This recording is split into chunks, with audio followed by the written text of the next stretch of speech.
menerima firman Tuhan. Tuhan ada di tengah-tengah kita dan kita menyembah Dia.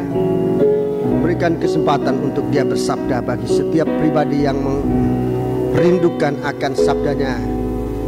Setiap jiwa-jiwa yang haus dan dahaga akan kepuasan dari Tuhan. Mari kita tundukkan kepala dan berdoa.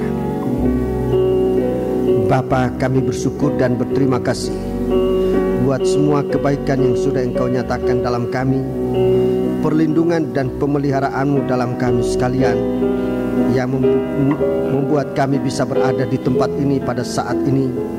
Kami ingin menggunakan kesempatan ini untuk mendengarkan firman-Mu. Kami datang ke hadapan hadirat-Mu merendahkan diri Tuhan, memohon kiranya Engkau berkemurahan bagi kami sekalian. Jangan kiranya Engkau menutup akan firman-Mu, tapi bukakan rahasia bagi kami. Nyatakan kehendak-Mu dalam kami dan berikan kami kemampuan untuk bisa mendengar dengan baik. Berikan pula kemampuan untuk kami bisa mengingat firman-Mu dan mengertinya, serta melakukan dalam kehidupan kami sekalian. Hamba-Mu yang Engkau siapkan untuk menyampaikan firman, biarlah Engkau juga kuasai dalam pengaruh urapan Roh-Mu yang suci, untuk kami bersama-sama berbakti kepadamu pada malam ini, dan kami sungguh berbahagia di dalam Dikau Tuhan. Terima kasih Bapa, terima kasih. Kami berdoa, kami mohon biarlah urapan Roh-Mu yang suci tetap menguasai kami sekalian. Tapi kuasa kegelapan, setan yang mengganggu kami, merongrong kebaktian ini, terutama jalan pemberitaan firman-Mu, kami bersatu hati panggil nama Engkau buat usir dia. Di dalam nama Tuhan Yesus Kristus, segala setan kami ikat, kami perintahkan kamu semua dalam nama Yesus, pergi. Darah Yesus yang berkuasa, kuasai kami Tuhan, kuasai hati kami, satukan dengan pikiran kami Tuhan. Saat firman-Mu disampaikan, kami bisa menerima dan mengertinya. Demikian doa kami Tuhan. Selanjutnya kami juga berdoa buat perjalanan hamba-Mu Bapak Pendeta Totes, yang saat ini mungkin sedang dalam perjalanan dari rumah ke airport.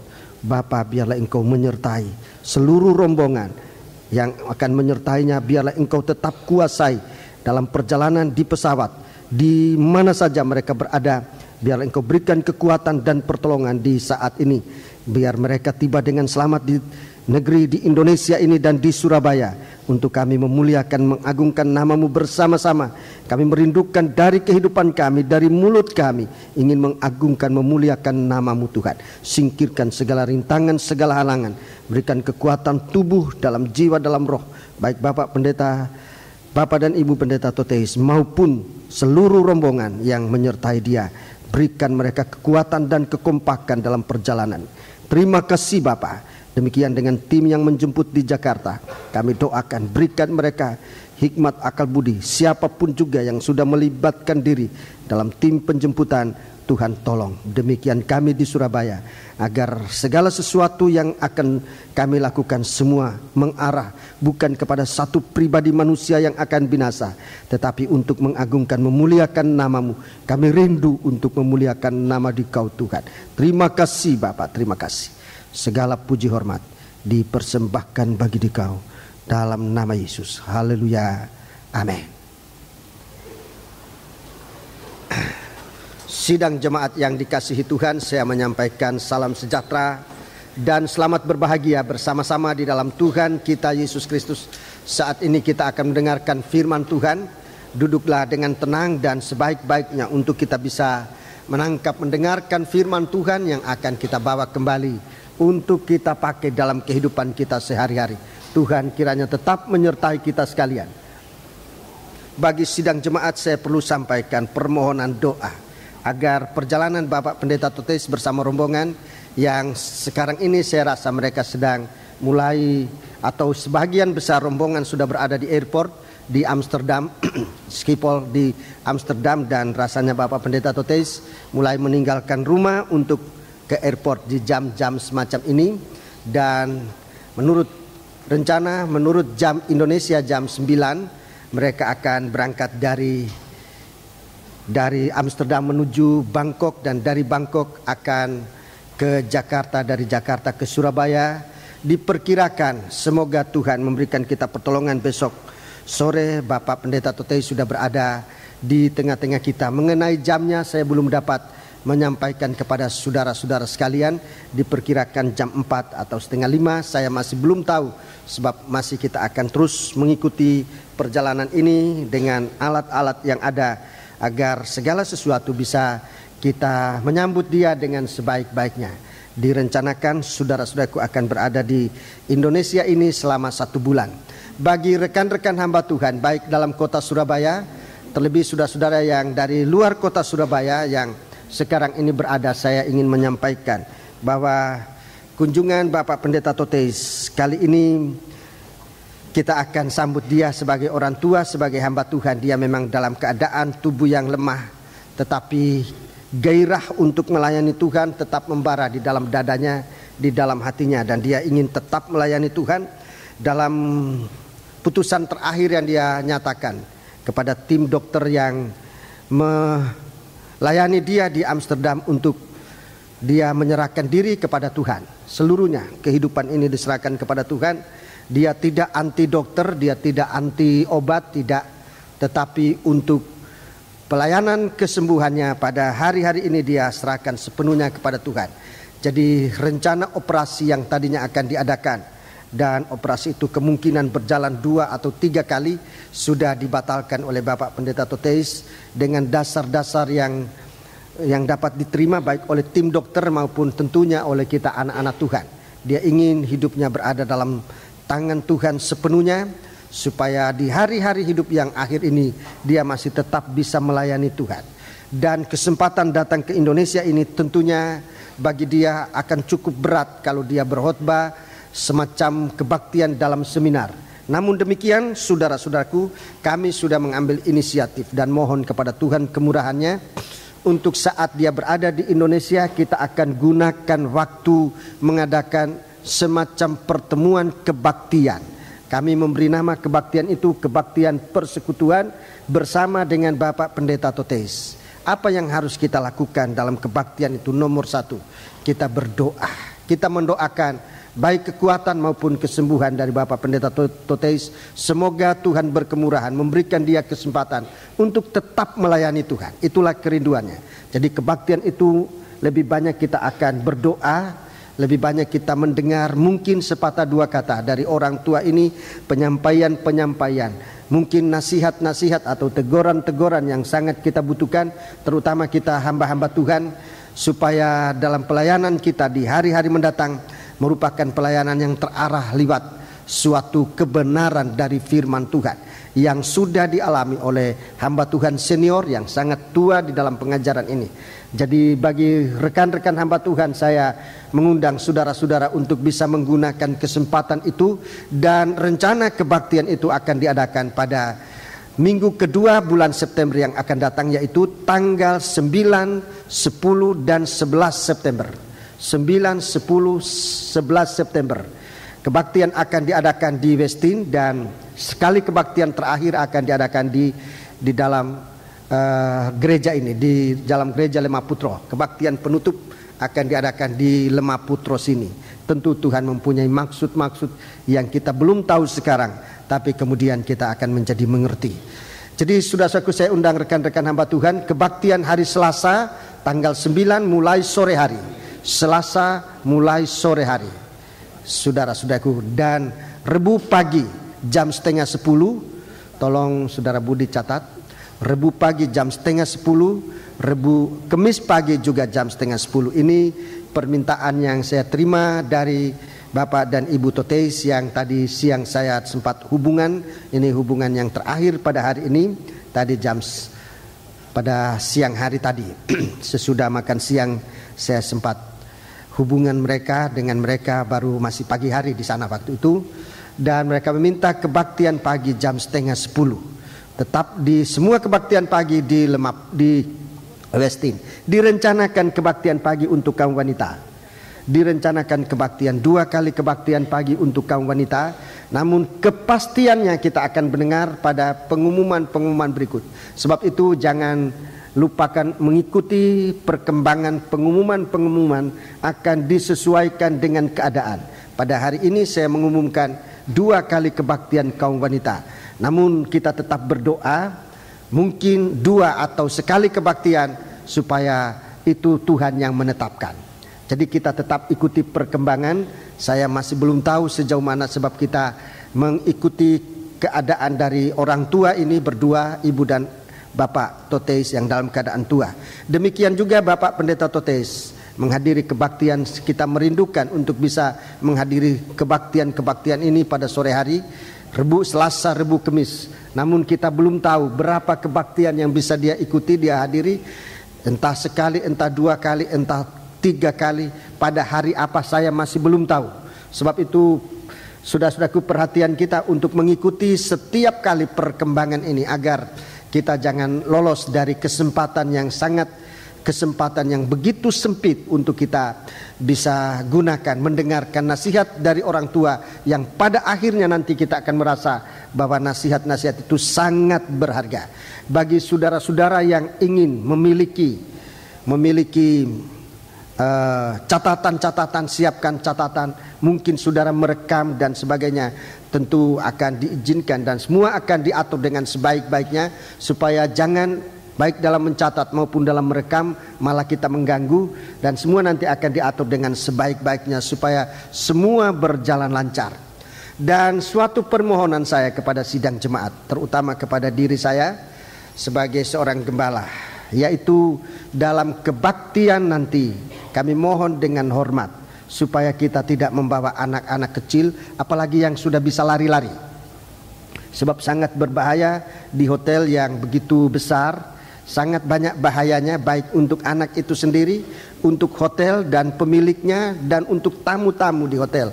Jangan-jangan mereka mengganggu.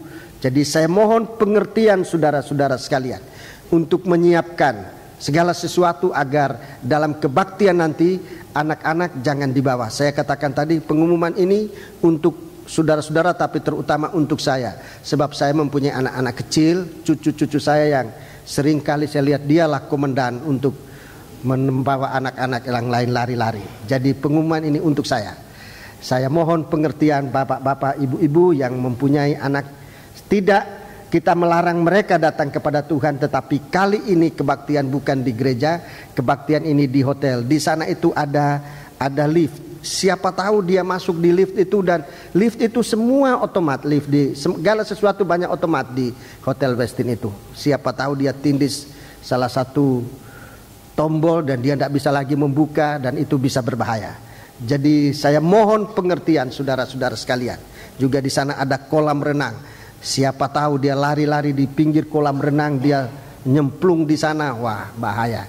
Jadi saya sangat mohon ini tidak membuat-buat. Pengumuman ini tidak dibuat-buat, tetapi saya memikirkan untuk kebaikan kita semua.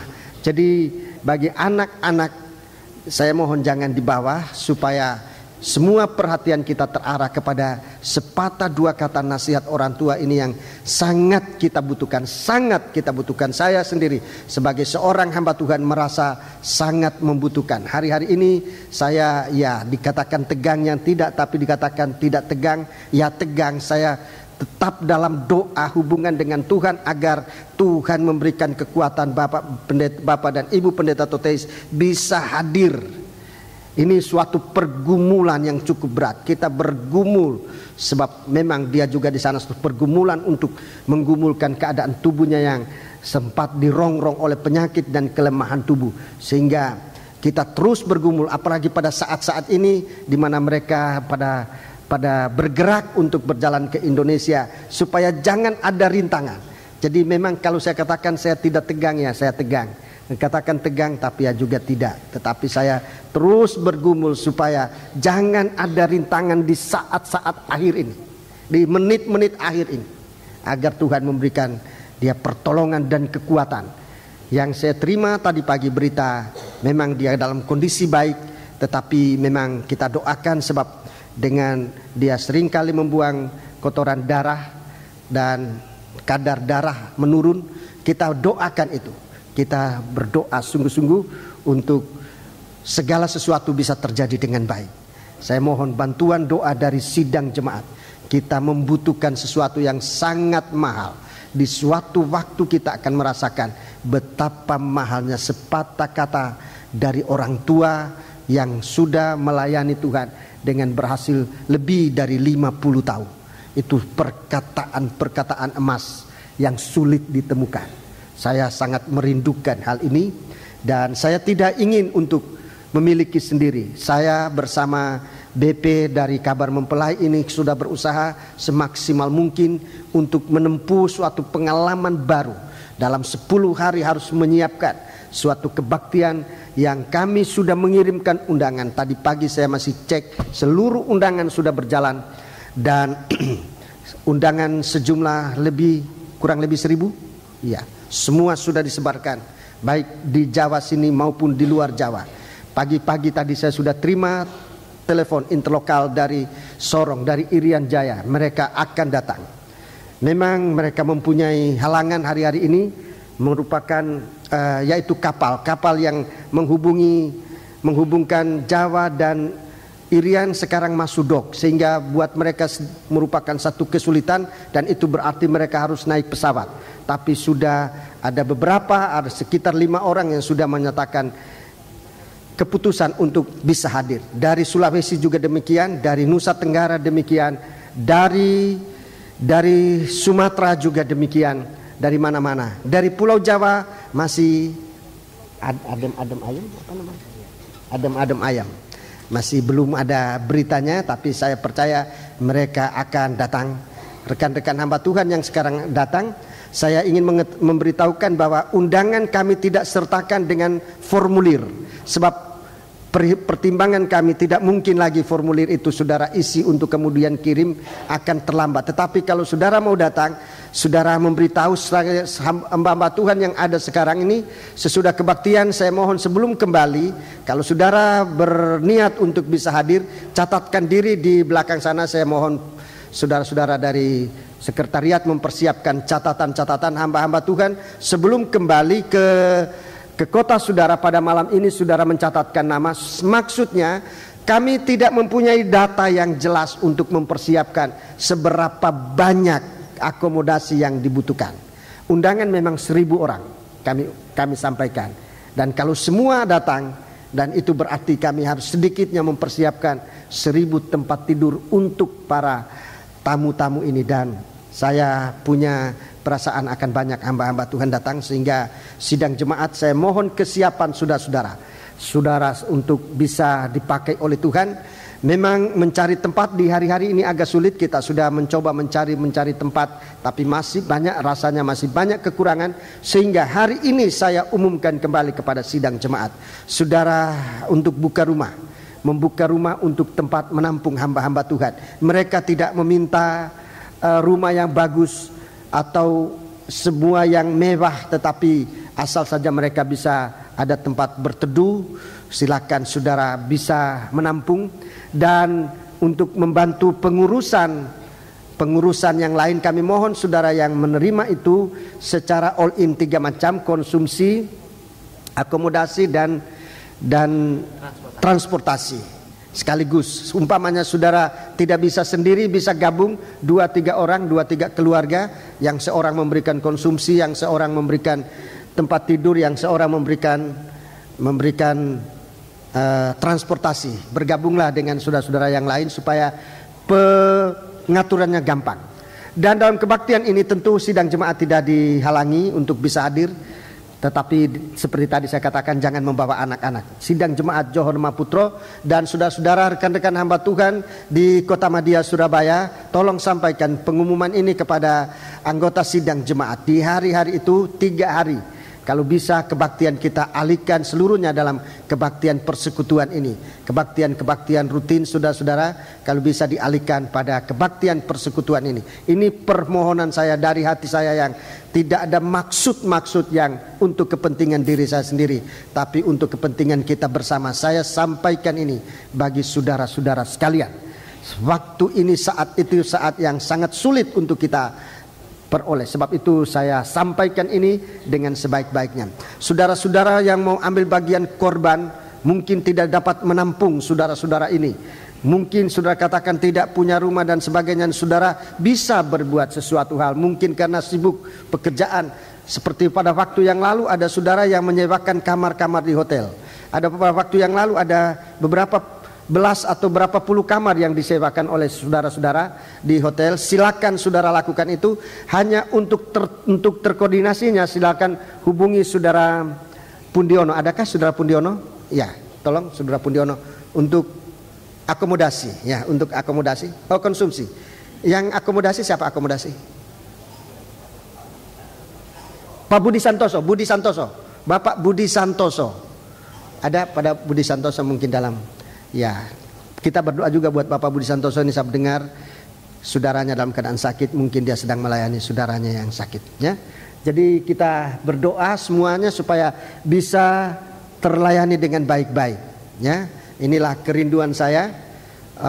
Wakil Pak Budi, Pak Kaleb yang tadi pembukaan, ya, yang tadi berdiri lagi supaya bisa kelihatan nih Pak Kaleb ini, ya.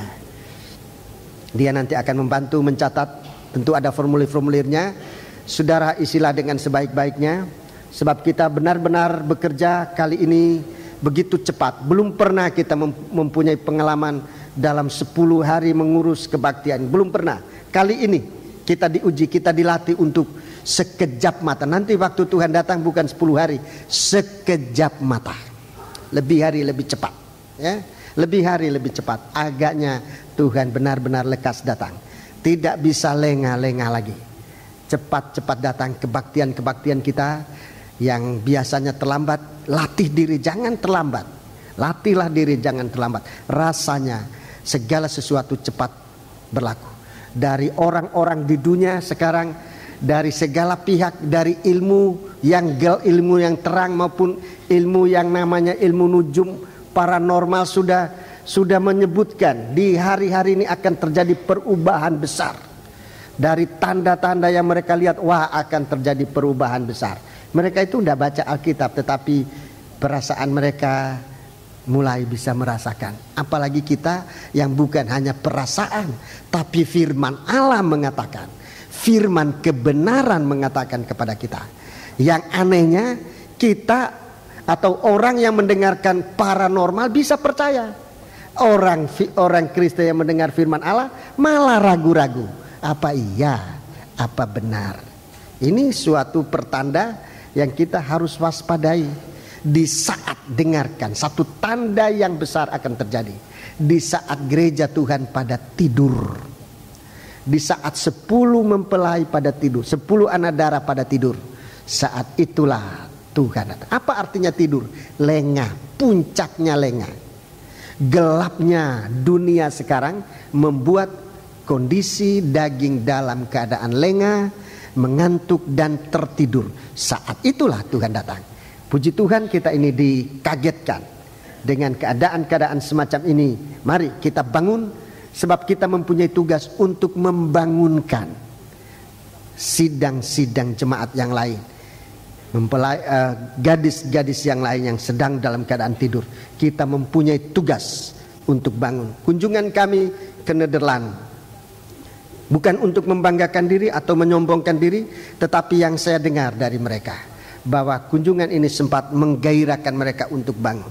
Di sana terjadi suatu kekeringan rohani yang dahsyat, bukan cuma hebat tapi dahsyat. Dahsyat sekali, dalam banyak hal sudah terjadi. Waktu kami di sana keluar berita di koran, seorang ayah berumur 11 tahun. Seorang ayah berumur 11 tahun. Umur 11 sudah jatuh dalam dosa perzinahan dan membuahkan bayi di luar rencana. Jadi anak umur 11 tahun bisa punya anak. Tanda-tanda bagaimana suasana dunia ini, kita harus sangat waspada. Jangan saudara pikir sudah tua atau masih kecil. Sekarang ini kita sudah dalam keadaan dunia yang gelap. Gelapnya dunia membuat kondisi daging lengah, mengantuk dan tertidur. Saat itulah Tuhan datang. Jadi saya mohon pengertian kita bersama. Saudara-saudara yang mau ambil bagian dalam gerakan cepat ini, silakan menghubungi kantor di Johor. Kami kantor di Johor memang lengah, sebab saya nomor 1 saya yang lengah. lengahnya semua pegawainya, semua pekerja saya izinkan ke Nederland. Sampai di Nederland mereka tidak mau pulang. Ini yang susah. Sekarang yang susah saya sendiri dengan Pak Budi. Sebab mereka semua tidak ada di tempat. Semua pekerjaan harus ditangani yang biasanya mereka nangani. Jadi mari saudara-saudaraku, kita jangan lengah seperti kami di Johor. Saya ini mengaku di hadapan saudara-saudara sekalian untuk didoakan dan Tuhan mengampuni kelengahan saya. Dulu saya hanya memikirkan ayo biar tidak apa-apa ke Nederland ketemu Om Toteis. Saya pikir kalau saya larang saya salah juga. Setelah saya bukakan kesempatan, saya tidak melihat sejauh hari ini. Jadi pandangan saya masih belum sejauh apa yang harusnya pandangan seorang yang bertanggung jawab. Saya izinkan mereka pergi. Tidak tahu sampai di sana mereka tidak mau pulang. Sampai sekarang tidak tahu apa besok pulang atau enggak itu. Mereka semua minta, Om saya mau tinggal lagi. Iya, Om saya tahu tinggal lagi. Waktu Om Toteis mau datang saya baru ingat, waduh ini orang-orang kayak apa, kok tidak mau ngerti sih. Nolong saya. Ya, terima kasih saudara-saudara yang lain yang sekarang ini ada di Jalan Johor. Beberapa ibu-ibu yang sekarang sukarela ke Jalan Johor untuk membantu kami. Saudara-saudara beberapa yang membantu kami di kantor. Sungguh persiapan ini harus berjalan cepat dan kita percaya tetap akan berhasil. Sudah percaya? Iya. Puji Tuhan. Mari kita akan masuk dalam firman Allah. Kitab Wahyu pasal 9. Kita sudah memeriksa bagaimana manusia yang dimeteraikan, manusia milik Allah, ya, dimeteraikan menjadi milik Allah. Jadi meterai miliknya Allah ini sudah mulai dari begitu taat, ya, orang yang taat kepada Tuhan seperti Nabi Nuh, begitu taat kepada Tuhan, dimeteraikan dengan meterai pelangi. Ketaatan itu meterai dari manusia milik Tuhan. Ini manusia yang tidak bisa dijamah oleh kalajengking yang keluar dari lubang jurang maut, lubang yang tidak terduga dalamnya, yang akan menggigit bukan pohon-pohon, bukan tumbuh-tumbuhan, bukan rumput-rumputan, hanya manusia yang tidak bermeterai. Meterai ketaatan itu miliknya Allah. Meterai ketaatan itu. Ini orang yang bisa memuliakan Tuhan. Orang yang taat ini orang yang dimasukkan oleh Tuhan untuk lututnya bisa menyembah Allah, untuk lidahnya bisa memuji Allah. Ya, ini orang taat. Orang yang tidak hidup dalam suasana pengaruh daging. Itu ditulis saudara-saudaraku di dalam kitab Kejadian pasal 6. Orang yang mendapat kasih karunia, orang yang taat. Dalam perjanjian baru ditulis kembali dalam Filipi pasal yang kedua. Dalam Filipi pasal yang kedua ini orang-orang yang berpikir seperti Yesus berpikir, orang berperasaan seperti Yesus berperasaan. Taat kepada Allah. Ini meterai pertama. Meterai yang kedua, saudaraku, zaman Ibrahim, sunat. Ini meterai yang kedua, menanggalkan bahagian tubuh daging yang berdosa. Ini meterai orang-orang yang mengalami kelepasan. Ini meterai yang kedua, segala tabiat-tabiat daging yang berdosa itu harus ditanggalkan. Jadi kalau di dalam sidang jemaat dibicarakan tentang pengampunan dosa, pengampunan dosa ini harus ditingkatkan sampai pada kelepasan. Ini penanggalan tubuh yang berdosa, tabiat daging yang berdosa, pandangan mata. Ini disunat seperti Ibrahim disunat.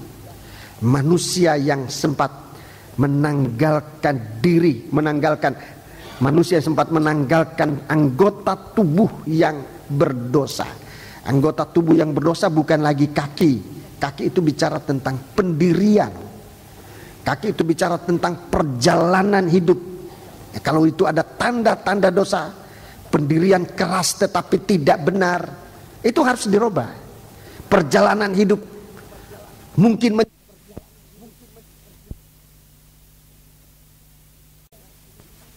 ya, ditanggalkan. Perbuatan ini, tangan ini perbuatan, ya. Tangan ini bicara tentang perbuatan. Perbuatan apa saja, tapi kalau perbuatan itu mengarah kepada kejahatan harus kita terlepas. Jadi sudah saatnya kita menerima meterai Allah, sunat itu menanggalkan anggota tubuh yang berdosa. Kolose pasal 2, ya. Saudara catat di situ di Kolose pasal 2, di sana dituliskan tentang ini. Tentang meterai yang kedua, tentang sunat, ya. Jadi orang-orang ini, orang-orang yang tidak ada tanda sunat ini tidak dijamah oleh maut. Tidak bisa dijamah oleh maut. Dalam Kejadian pasal 17 disebutkan demikian. Setiap orang yang disunat ini tidak dijamah oleh maut. Tapi orang yang tidak disunat itu akan dibinasakan dari bangsanya. Jadi kita waspada, ya. Itu meterai yang kedua. Meterai yang ketiga itu zaman Musa. Zaman Musa. Meterai yang ketiga itu zaman Musa. Itu Tuhan berikan sabat, perhentian. Sabat itu perhentian.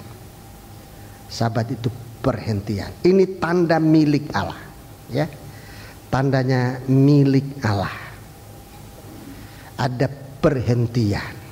Untuk apa ini perhentian? Dalam Injil Yohanes pasal 5 disebutkan perhentian ini gunanya untuk kita bekerja melayani Tuhan. Jadi perhentian bukan berhenti dari bekerja, tapi perhentian di dalam kita bekerja. Itu sabat. Jadi saudaraku, orang yang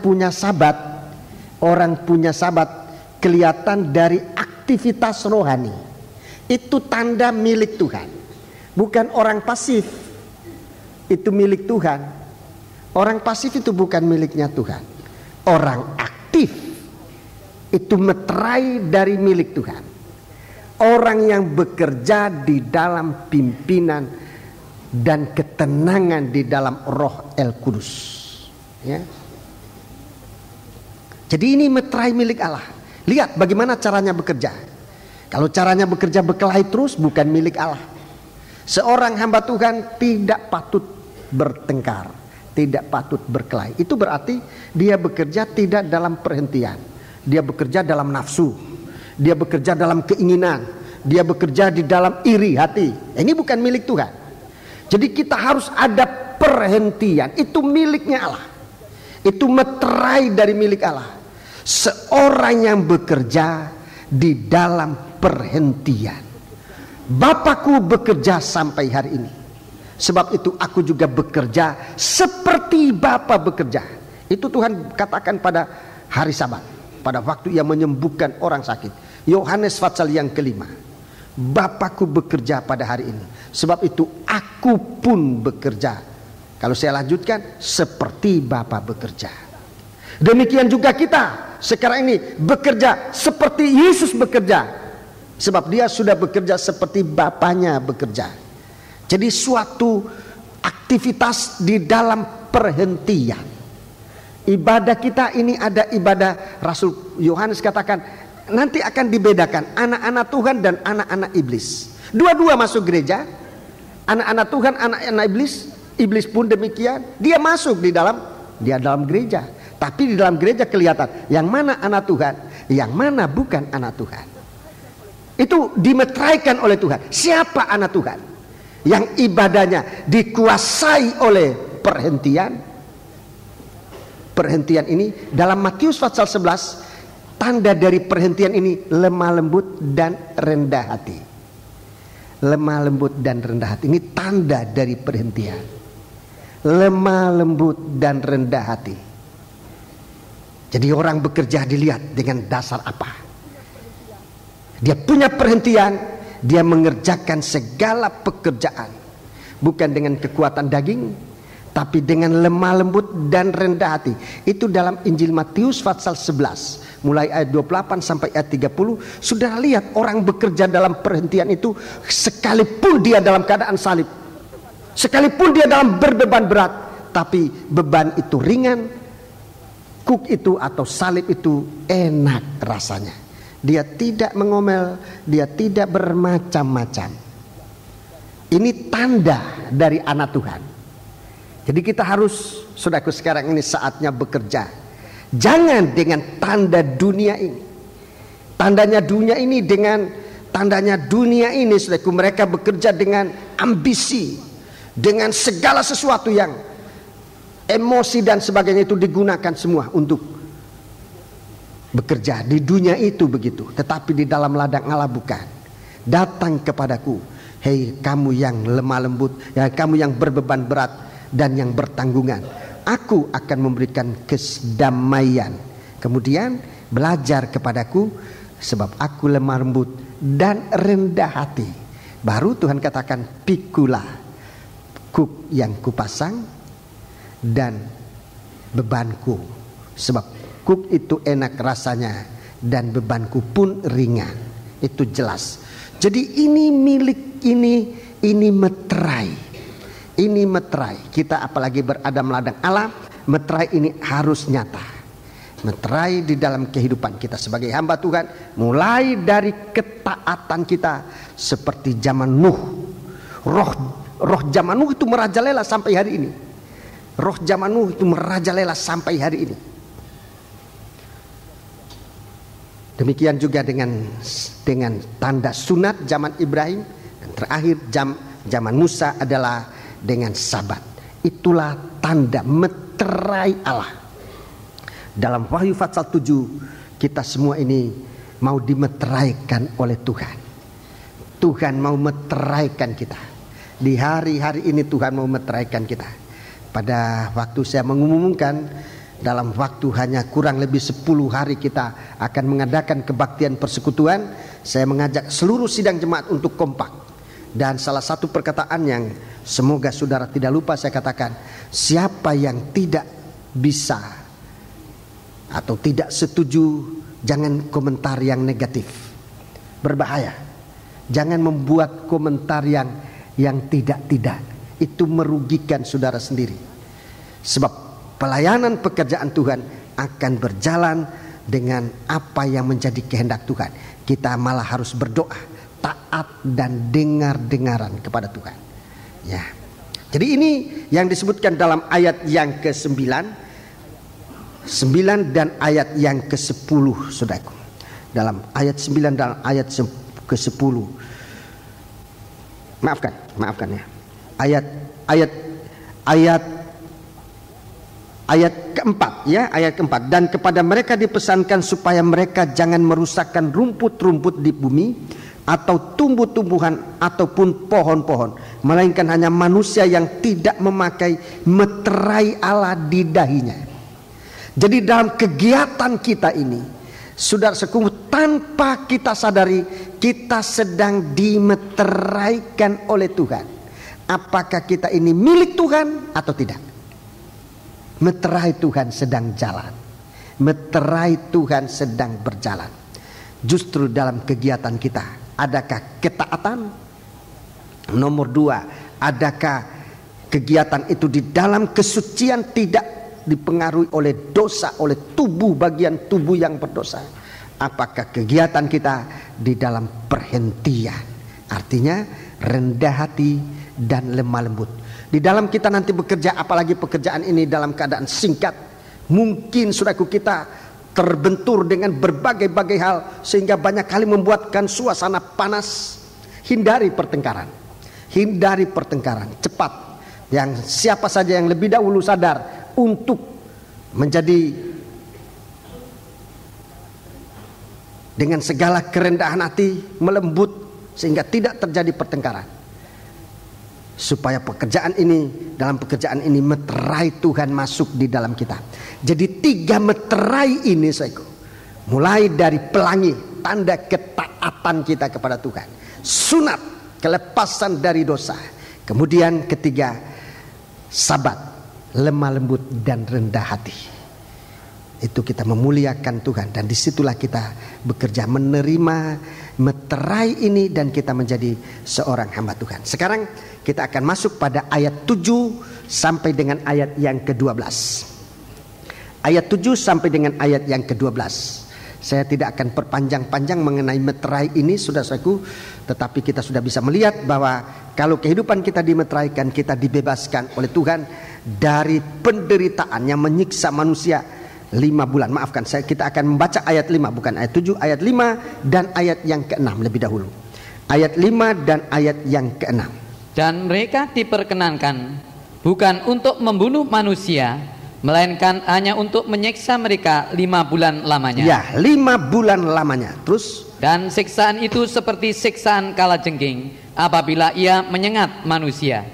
Dan pada masa itu orang-orang akan mencari maut, tetapi mereka tidak akan menemukannya, dan mereka akan ingin mati, tetapi maut lari dari mereka. Ya, 5 bulan lamanya, siksaan 5 bulan. 5 bulan itu sama dengan 150 hari. 5 bulan itu 150 hari. 5 bulan itu 150 hari. Di dalam kitab Kejadian, mari. Kitab Kejadian pasal yang ke-8.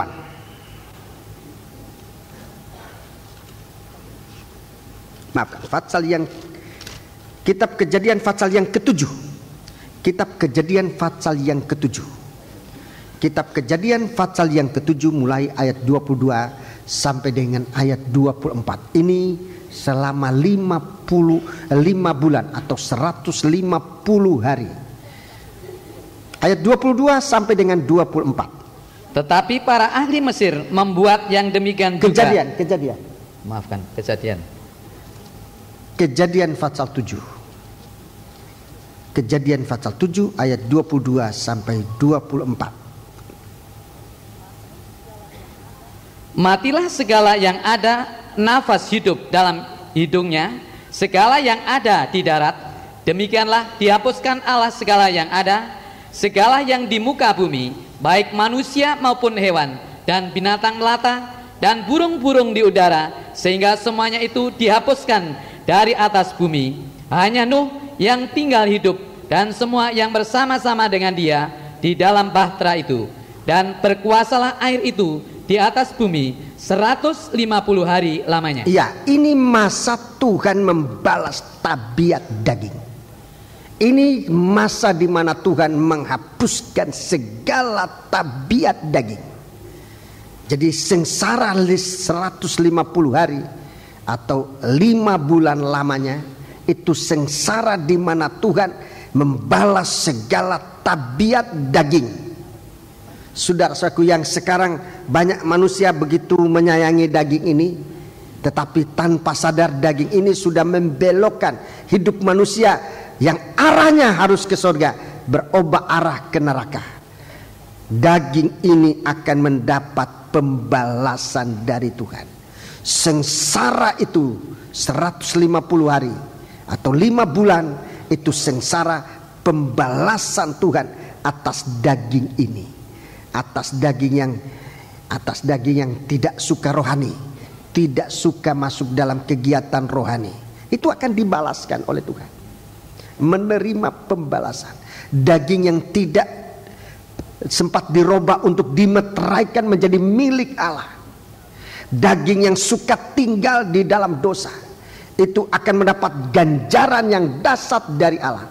Saudara-saudaraku, begitu dahsyatnya, begitu hebatnya, sehingga jangan saudara pikir kalau sekarang ini daging menggoda kita dengan keinginannya, ikutkan. Nanti keinginan daging itu akan diganjar oleh Tuhan. Dapat ganjaran dari Tuhan yang begitu hebat. Daging yang kalau dengar firman Tuhan ngantuk. Sudah kuperhatikan. Daging yang kalau diajak melayani pekerjaan Tuhan macam-macam, itu nanti akan Tuhan mintakan perhitungan. Tuhan akan adakan perhitungan dengan tabiat-tabiat daging itu. Selama 150 hari bagaikan daging itu dimasukkan, ditenggelamkan di dalam air. Sebab Tuhan ingin memiliki manusia yang tidak dikuasai oleh daging. Tuhan ingin memiliki umatnya yang taat kepada Dia. Bukan manusia yang memberontak kepada Allah, tapi manusia yang taat kepada Tuhan. Sebab ini suatu meterai. Di dalam surat Timotius, kita baca surat Timotius, ini meterai yang Tuhan berikan. Surat Timotius, 1 Timotius, kita baca. Surat 1 Timotius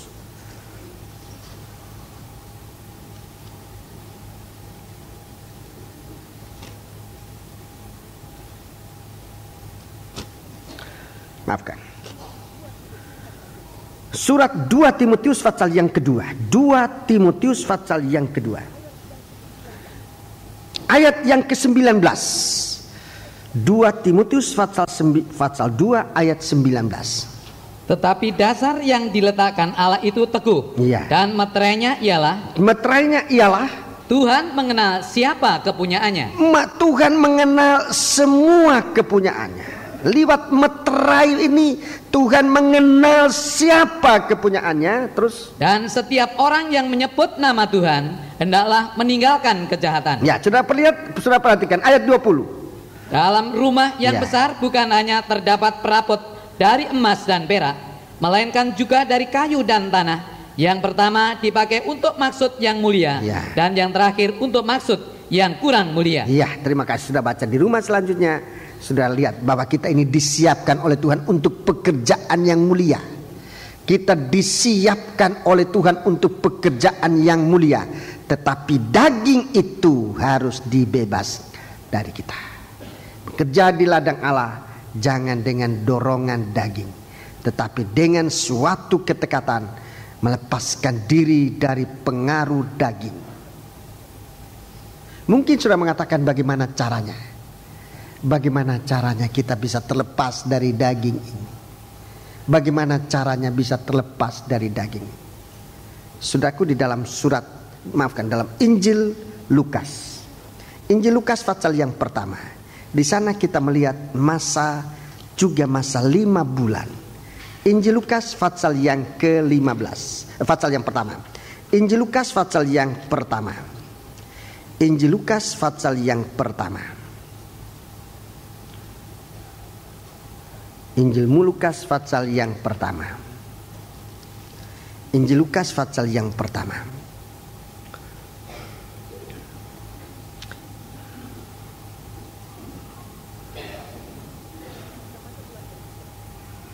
Kita baca mulai ayat 13.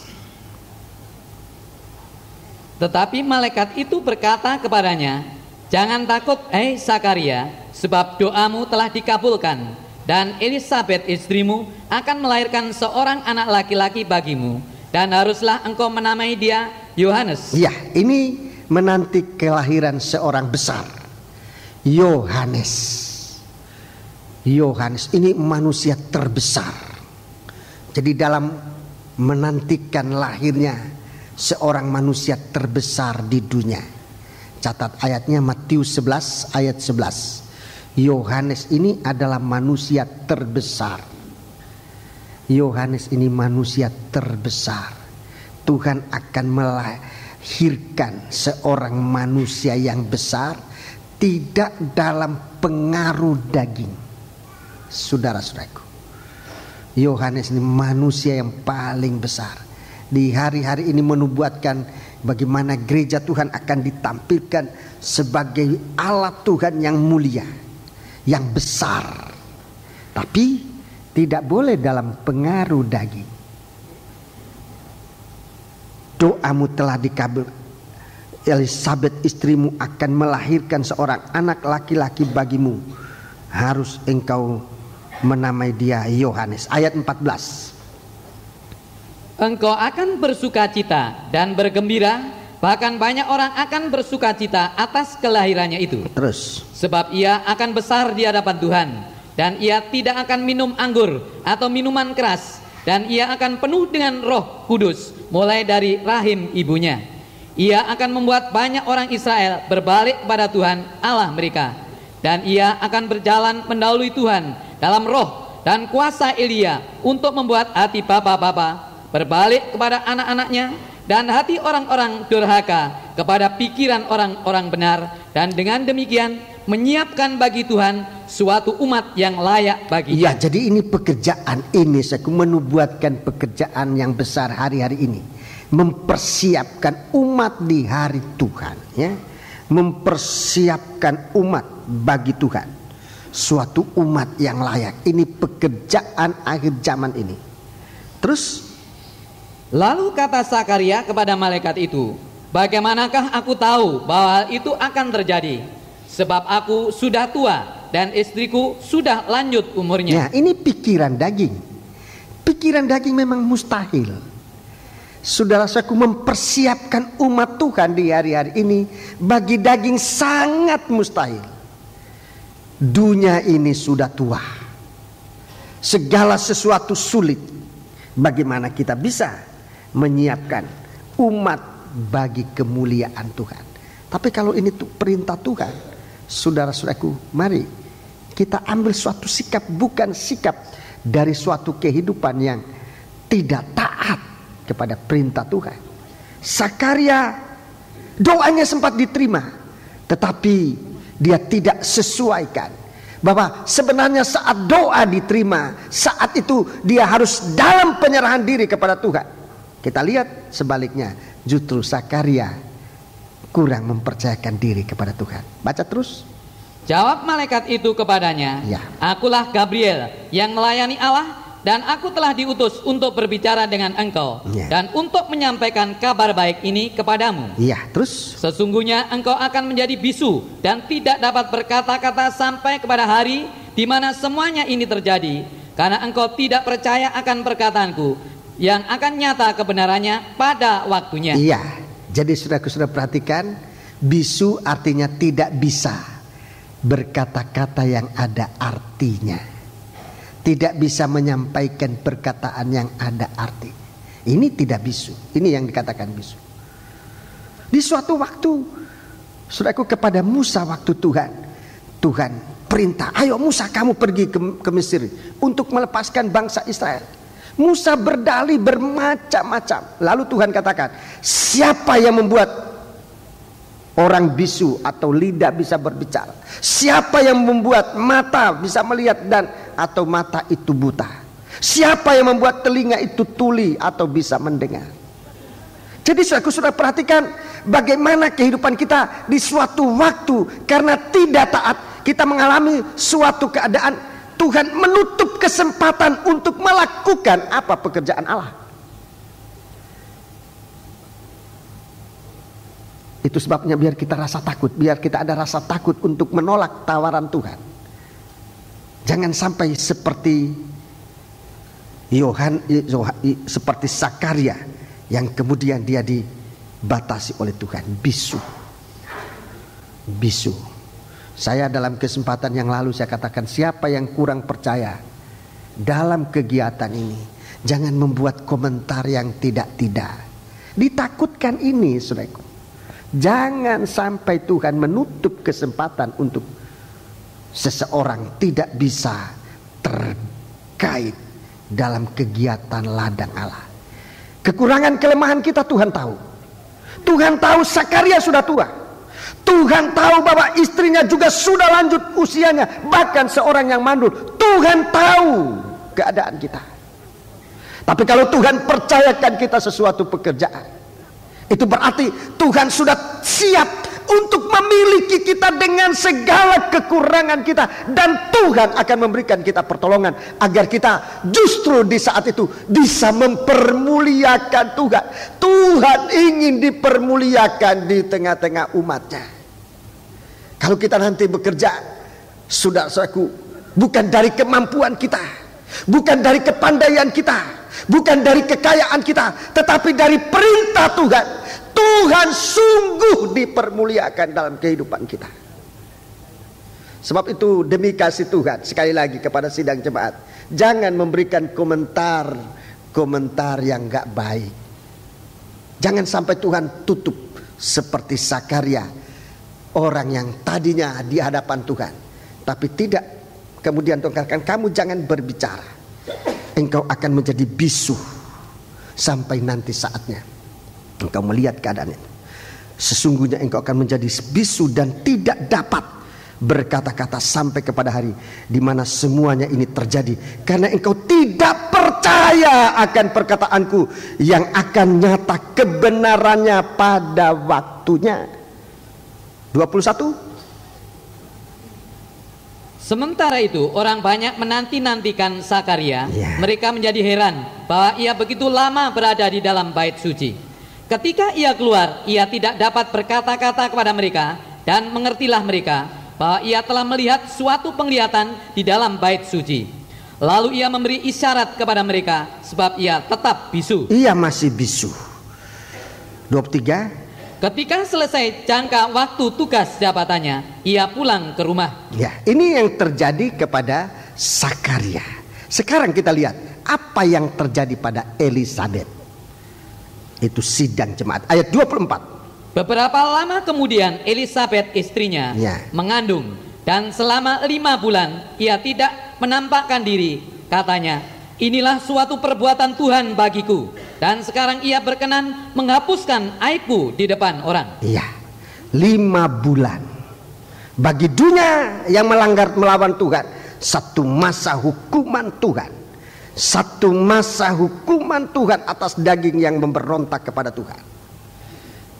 Tetapi bagi anak-anak Tuhan, bagi Elisabet, 5 bulan berguna untuk menghapuskan segala cacat celah, segala aib, untuk menghapuskan segala cacat celah.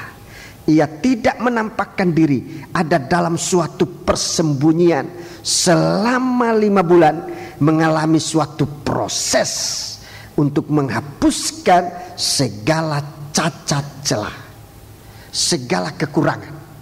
Kesempatan yang serba singkat, saudara-saudaraku, untuk kita percaya kepada Tuhan. Bukannya mustahil di saat itu Tuhan menghapuskan segala kekurangan kita. Terutama iman kita kepada Tuhan akan ditambahkan oleh Tuhan. Dalam bekerja yang sekian, yang demikian, ini adalah kesempatan untuk Tuhan mengerjakan di dalam kita segala kebaikannya, menghapuskan di mana kita berada. Saya menggunakan istilah ini, tapi saya mohon supaya semua kita berpikiran rohani. Saya akan menggunakan istilah 5 bulan ini seperti saudaraku dikatakan Elisabet mengandung. Saya mohon supaya pikiran ini bukan pikiran ini yang dipakai, bukan pikiran akal ini, tapi pikiran iman kita. 5 bulan adalah masa di mana kita memasukkan kehidupan kita dalam kandungan firman Allah, yang bagi manusia itu mustahil. 5 bulan itu masa di mana kita memasukkan kehidupan kita dalam kandungan firman Allah untuk menghapuskan segala kemustahilan. Ini suatu perlindungan. Ini sementara di bumi ini akan terjadi siksaan bagi daging selama 5 bulan di dalam gereja Tuhan. Tuhan ingin memasukkan gereja Tuhan dalam kandungan kebenaran firman Allah. Ini perkataan harus digarisbawahi. Dalam kandungan kebenaran, kandungan kebenaran firman Allah untuk menghapuskan segala kemustahilan yang daging tidak bisa pikirkan. Saudara-saudaraku, itu Tuhan berikan kepada kita sekali. Supaya untuk kita untuk dilahirkan menjadi manusia besar, manusia iman kepada Tuhan. Saudara-saudaraku, 5 bulan dalam kandungan. Dalam kitab Kejadian 5 bulan daging dihancurkan. segala daging dibinasakan. Itu dalam kitab Kejadian tadi kita sudah baca. Tapi dalam Lukas, Injil Lukas pasal 1, 5 bulan itu untuk gereja Tuhan dimasukkan oleh Tuhan dalam kebenaran firman Allah, dikandung di dalam firman Allah untuk dilahirkan seorang pelaku firman yang tidak ada tanda-tanda kemustahilan lagi. Apa yang akal katakan mustahil, bagi orang yang percaya segala sesuatu bisa terjadi. Coba di dalam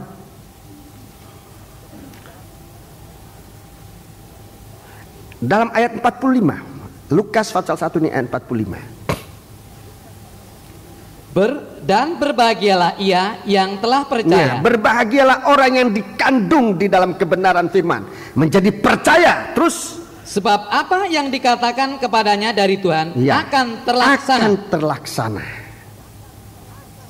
Di dalam ayat 37, sebab bagi Allah tidak ada yang mustahil. Iya, bagi Allah tidak ada yang mustahil.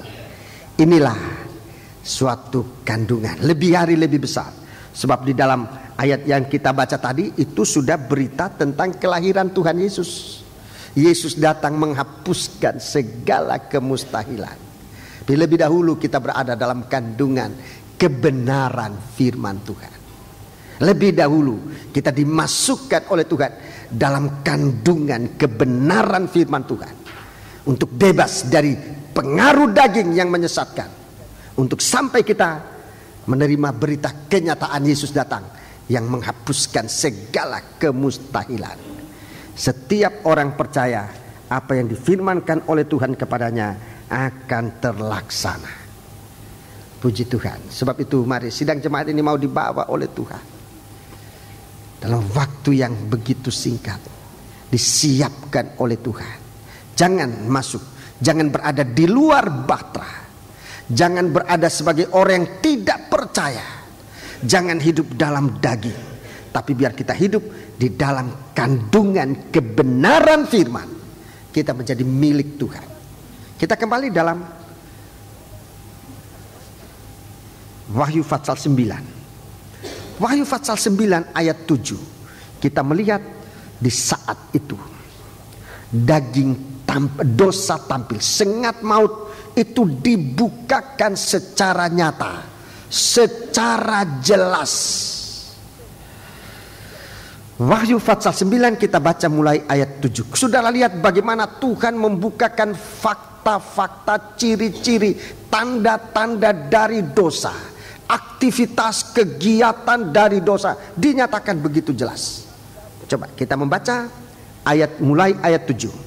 Dan rupa belalang-belalang itu sama seperti kuda yang disiapkan untuk peperangan. Ya, seperti kuda. Perhatikan, itu belalang, itu sengat maut, itulah dosa.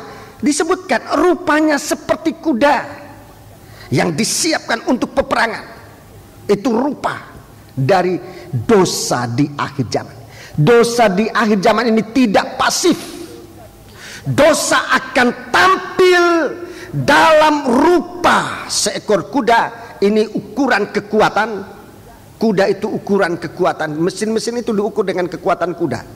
Jadi kalau dosa itu atau belalang itu rupanya seperti kuda, saudara-saudaraku, itu mempunyai suatu kekuatan seperti disiapkan untuk peperangan. Itu artinya dosa akhir zaman ini tidak pasif. Dosa akhir zaman ini menyerang. Jangan lengah. Ini fakta yang pertama yang harus kita lihat. Di saat ini, di mana manusia menolak akan firman Tuhan, dosa itu tidak pasif.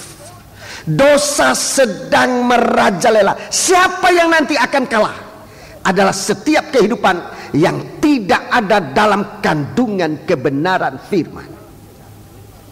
Semua orang yang berada di luar firman akan dilalap oleh belalang ini yang bagaikan kuda yang siap untuk peperangan. Jadi dosa ini dinyatakan oleh Tuhan begitu jelas. Hanya anak-anak Tuhan yang lengah yang bisa ini. Tapi kalau kita ini sekarang siap, dosa tidak bisa melanggar kita. Sebab apa? Sebab kita siap. Di dalam Efesus pasal yang ke-6, surat Efesus pasal yang ke-6.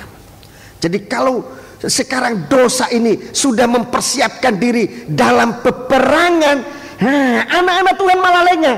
Ini sebenarnya suatu keadaan yang sangat dasar di hari-hari ini. Bukan terjadinya manusia jatuh dalam dosa, itu dasar yang dasar, hanya itu yang dasar. Tetapi anak-anak Tuhan yang lengah sementara dosa ini sudah siap untuk menyerang. Anak Tuhan itu lengah, seperti seorang anak kecil bermain-main di mulut singa. Lengah terhadap serangan dosa. Padahal dosa ini sudah siap untuk menyerang. Anak Tuhan lengah, bermain-main dengan dosa. Dengan dosa apa saja, dosa besar, dosa kecil. Lain kali dosa-dosa ini dibuat guyonan, dibuat mainan, dibuat wah ini kan iseng-iseng aja. Dosa bukan permainan, saudaraku. Dosa bukan permainan. Dosa itu seteru bagaikan kuda yang siap untuk berperang. Jangan main-main dengan dosa. Jangan main-main dengan sengatnya maut. Nah, ini yang dasar sekarang ini. Terlalu banyak anak-anak Tuhan lengah main-main dengan ibadahnya. Dia pikir kan enggak melayani, enggak dosa. Aku melayani juga di situ. Melayani boleh, enggak juga boleh. Main-main dengan sengat dosa. Sementara Tuhan tunjukkan, lihat sengat dosa itu, belalang itu, dia bagaikan kuda yang disiapkan untuk peperangan. Mari kita membaca dalam Efesus pasal yang ke-6. Di sana harusnya kita berada demikian, ya. Efesus pasal yang ke-6. Surat Efesus pasal yang ke-6. Ayat yang ke-10, mulai ayat 10. Ini ayat-ayat yang kita ajarkan buat diri kita dan juga buat biasanya suatu hafalan buat anak-anak sekolah minggu. Tapi mari kita ulangi kembali ini. Akhirnya, hendaklah kamu kuat di dalam Tuhan, di dalam kekuatan kuasanya. Iya, terus. Kenakanlah seluruh perlengkapan senjata Allah. Kenakanlah seluruh perlengkapan senjata Allah, supaya kamu dapat bertahan melawan tipu muslihat iblis. Ya, tipu muslihat. Sebab belalang ini bagaikan kuda yang disiapkan untuk berperang. Bagaikan kuda yang disiapkan untuk berperang. Kaum muda, pemuda-pemudi, orang tua, orang wanula, kita harus siap semuanya. Sebab seteru ini begitu hebat. 11 ayat 12. Karena perjuangan kita bukanlah melawan darah dan daging, terus, tetapi melawan pemerintah-pemerintah, melawan penguasa-penguasa, melawan penghulu-penghulu dunia yang gelap ini, melawan roh-roh jahat di udara. Iya, dalam Efesus pasal 2 dikatakan ini roh tidak, ini roh-roh durhaka, roh-roh penguasa yang bekerja di antara manusia yang durhaka. Ini dalam Efesus 2 ayat 2. Efesus 2 ayat 2, baca di rumah. Baca terus. Sebab itu ambillah seluruh perlengkapan senjata Allah, supaya kamu dapat mengadakan perlawanan pada hari yang jahat itu, dan tetap berdiri sesudah kamu menyelesaikan segala sesuatu. Iya, jadi di dalam segala sesuatu kita disiapkan oleh Tuhan. 14. Jadi berdirilah tegap. Ya. Berikat pinggangkan kebenaran. Berikat pinggangkan kebenaran. Dan berbaju sirahkan keadilan. Iya. Terus. Kakimu berkasutkan kerelaan untuk memberitakan Injil damai sejahtera. 16. Dalam segala keadaan pergunakanlah perisai iman. Perisai iman. Sebab dengan perisai itu kamu akan akan dapat memadamkan semua panah api dari si jahat. 17. Dan terimalah ketopong keselamatan dan pedang roh, yaitu firman Allah. 18. Dalam segala doa dan permohonan, berdoalah setiap waktu di dalam roh, dan berjaga-jagalah di dalam doamu itu dengan permohonan yang tidak putus-putusnya untuk segala orang kudus. Juga untuk aku, supaya kepadaku jika aku membuka mulutku, dikaruniakan perkataan yang benar, agar dengan keberanian aku memberitakan rahasia Injil. Terus? Yang kulayani sebagai utusan yang dipenjarakan. Berdoalah supaya dengan keberanian aku menyatakannya sebagaimana seharusnya aku berbicara. Ya, terima kasih. Jadi ini keadaan menghadapi sengat maut, itulah dosa yang siap menyerang. Dosa hari-hari ini siap untuk menyerang anak-anak Tuhan. Ini yang sasaran utama, mau diserang. Kalau orang dunia itu ya memang sudah miliknya setan, tapi anak-anak Tuhan ini yang mau diserang. Kalau saudara teliti, saudaraku, alat-alat yang digunakan ini dan bagaimana sikap kita di hari-hari ini, jelas yang sangat dilindungi oleh Tuhan adalah bagaimana kita menghadap dosa ini, memerangi dosa ini. Nomor satu kita mendapat kemenangan kalau kita tidak berbalik kepada dunia. Sebab semua alat-alat ini melindungi bagian depan. Jadi kalau selama kita berhadapan, selama kita tidak menoleh ke belakang, berbalik ke belakang, kita tetap dalam lindungan Allah. Ketopong, ada sirah, ada tutup dada, ada perisai, ini semua berada di depan, ya. Jadi selama kita tidak berbalik, kita dalam perlindungan penuh dari Allah. Tetapi begitu berbalik, belakang ini sangat rawan, seakan tidak ada perlindungannya, ya. Orang berbalik itu seakan tidak ada perlindungannya. Kesempatan untuk kena panas si jahat itu besar sekali. Tidak dapat memadamkan panah api dari si jahat. Tapi kalau kita menghadapi, sudah dengan kelengkapan rohani, kita diperlengkapi oleh Tuhan dengan ketopong, dengan baju sirah, dengan perisai, sehingga kita dapat memadamkan panah api dari si iblis. Jadi itu nomor satu, jangan sampai berbalik, jangan meninggalkan Tuhan. Orang yang berbalik meninggalkan Tuhan, meninggalkan kasih Allah, meninggalkan firman Allah, meninggalkan roh Allah. Saudaraku, dia memberikan punggungnya untuk dipanah api dari setan, dan banyak yang jatuh. Kalau sudah berbalik meninggalkan Tuhan, sudah mengarah kepada maut, kalah. Rekan-rekan hamba Tuhan, pengerja-pengerja sidang jemaat seluruhnya, dalam pelayanan bukannya tidak ada percobaan, ada percobaan. Tapi Tuhan berikan kita kemenangan selama kita menghadapi peperangan rohani ini. Selama kita menghadapi peperangan rohani ini, janji Tuhan untuk kita menang tetap ada. Tapi kalau berbalik, saudara-saudaraku, maka panah api dari si iblis dapat menjatuhkannya. Sebab itu, saudaraku, sadarilah bahwa di hari-hari ini belalang itu bagaikan kuda. Kuda ini bicara juga tentang daging. Setan itu menggunakan daging ini, saudara-saudaraku, untuk menyatakan segala kejahatannya. Kita harus dapat menghadapi dengan penuh kewaspadaan senjata Allah dalam kehidupan kita sekalian. Jangan biarkan kehidupan kita binasa, sementara Tuhan memberikan kita senjata begitu lengkap, dari kepala sampai di kaki, dari ketopong di kepala sampai badan kita berbaju sirah, sampai di kaki kita berkasutkan kasut perdamaian, Injil perdamaian. Saudaraku, dan di tangan kita ada senjata, ada perisai.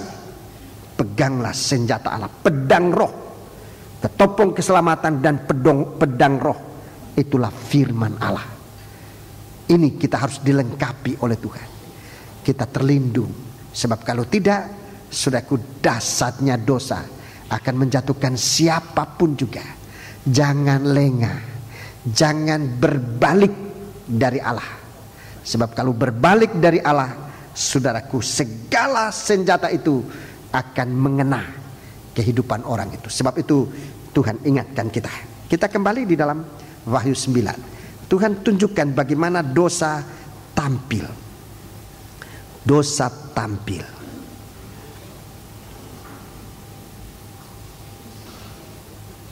Kita membaca selanjutnya ayat 7 tadi. Ayat 7 kita sudah membaca, rupa belalang itu sama seperti kuda yang disiapkan untuk peperangan. Ini saya sudah terangkan tadi, berarti dosa ini mau dia bersikap untuk menyerang. 2. Dan di atas kepala mereka ada sesuatu yang menyerupai mahkota emas, ya. Dan muka mereka sama seperti muka manusia. Muka mereka sama dengan muka manusia. Mereka, saudara-saudaraku, bermahkotakan mahkota sesuatu yang menyerupai mahkota emas, dan muka mereka sama seperti muka manusia. Lebih dahulu kita bicara tentang mahkota emas ini. Di atas kepala mereka punya seperti mahkota emas. Dalam Wahyu Fatsal yang ke-13, Wahyu Fatsal yang ke-13, Wahyu Fatsal yang ke-13. Ini nanti akan dijelaskan, tapi tidak mengapa kita membaca.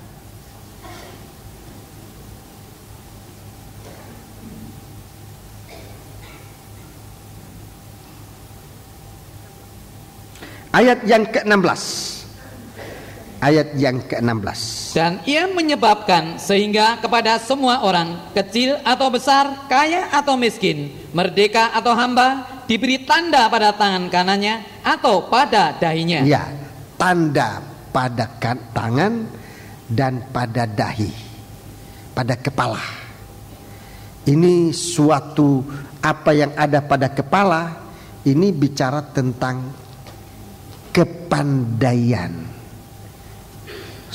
Begitu brilian kepandaian dari akal dari setan ini, luar biasa.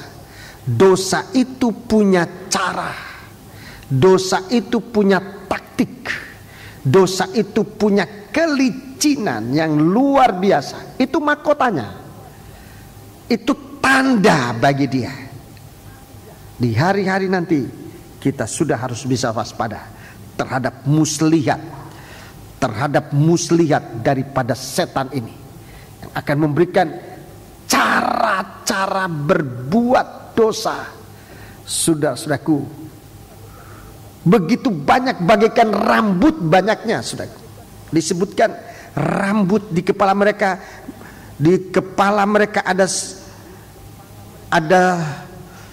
menyerupai mahkota emas, dan muka mereka sama seperti muka manusia. Rambut mereka sama seperti rambut perempuan, dan gigi mereka sama seperti gigi singa.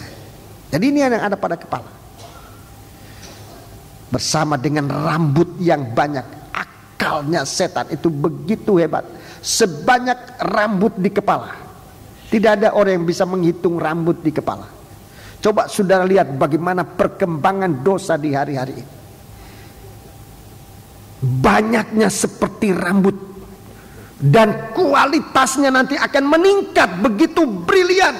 Cara bagaimana orang bisa menipu, bagaimana orang bisa merampok, bagaimana orang bisa, segala cara-cara dari setan itu, dari dosa ini yang akan dinyatakan pada akhir zaman ini begitu hebat dan heran. Manusia heran, dan bagaimana bisa terjadi, bagaimana bisa terjadi penipuan, bagaimana bisa terjadi perampokan, bagaimana terjadi berbagai macam. Dosa ini akan menampakkan diri secara jelas, baik jumlahnya yang seperti rambut itu, banyaknya seperti rambut di kepala wanita, seperti rambut di kepala wanita.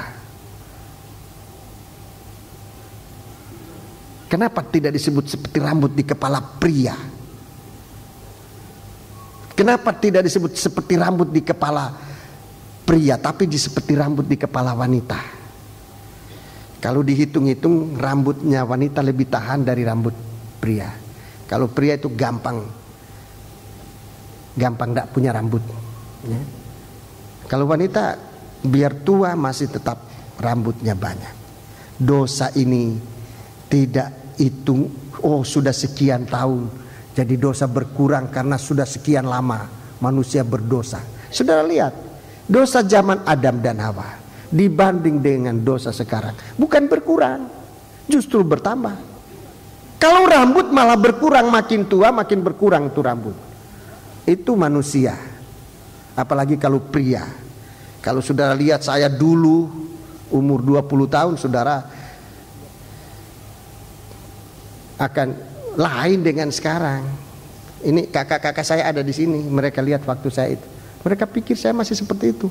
Lihat, tidak kenal lagi, mereka tidak kenal, sudah botak. Makin kurang. Dosa bukan makin kurang, dosa makin bertambah. Dosa besok dibanding dengan dosa hari ini, dosa besok lebih banyak. Setiap hari dosa itu bertambah, bukan berkurang. Ini kita harus tahu. Kalau disebut seperti rambut, itu artinya dosa itu semakin hari semakin bertambah. Mahkota emas di kepala menunjukkan kualitas dosa itu.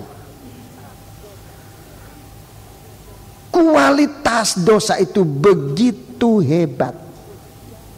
Kalau dulu manusia membunuh orang dengan batu, zaman batu manusia membunuh orang dengan batu, mati satu orang, sekali pukul mungkin satu orang. Sekarang saudara-saudaraku, bukan lagi dengan batu,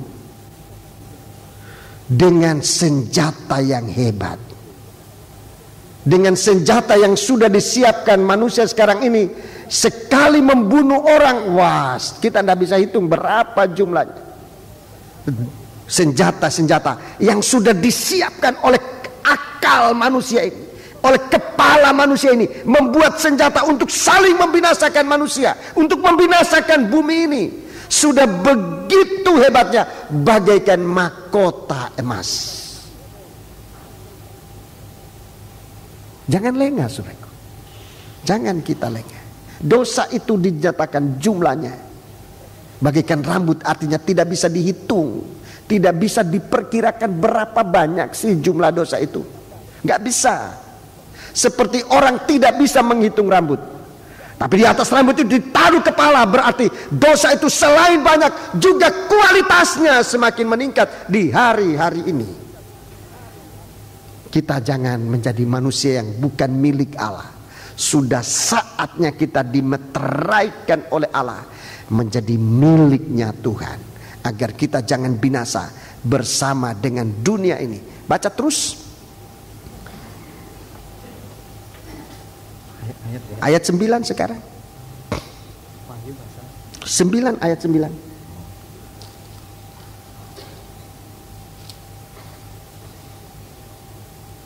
Dan dada mereka sama seperti baju sirah, dan bunyi sayap mereka bagaikan bunyi kereta-kereta yang ditarik banyak kuda yang sedang lari ke medan peperangan. Ya, ayat 8 katakan gigi mereka bagaikan gigi singa. Gigi mereka bagaikan gigi singa. Gigi singa dikenal untuk merobek-robek mangsanya. Itu dosa. Merobek-robek persekutuan, itu dosa.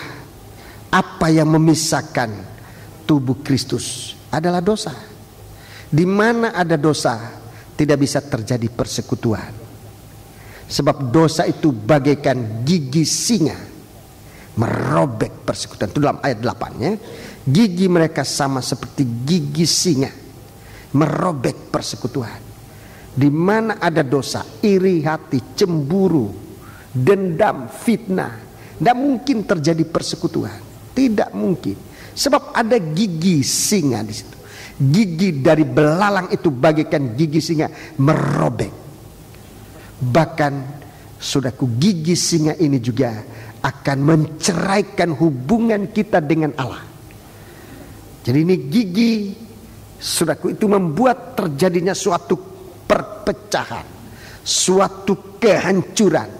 Tubuh Kristus sedang dibentuk oleh Tuhan, oleh kuasa firman Allah, oleh kasih Allah dan Roh Kudus. Tubuh Kristus sedang dibentuk.